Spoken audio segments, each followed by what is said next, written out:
మార్కెట్లోకి ఎంటర్ అవుతూ విజయ్ సరే వంశీ, అసలు నీచే అంటే ఏంటి అని అడిగాడు.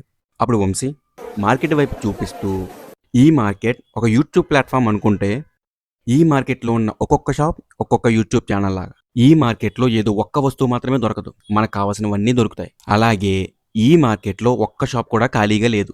ఇక్కడ ఉండే ఒక్కొక్క షాప్కి ఒక్కొక్క కస్టమర్. ఎందుకంటే ఆ కస్టమర్ వచ్చేది తనకు కావాల్సిన దాన్ని కొనుక్కోవడానికి. Same to same YouTube platform కూడా అంతే.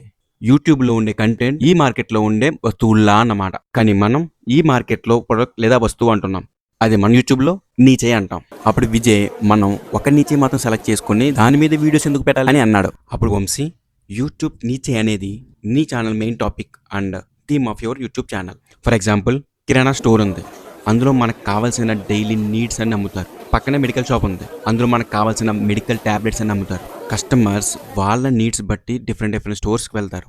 సేమ్ అలానే ఆడియన్స్ స్పెసిఫిక్ నీచి మీద మనం వీడియోస్ చేస్తూ ఉంటే ఆ స్పెసిఫిక్ నీచి కోసం ఆడియన్స్ వస్తూ ఉంటారు.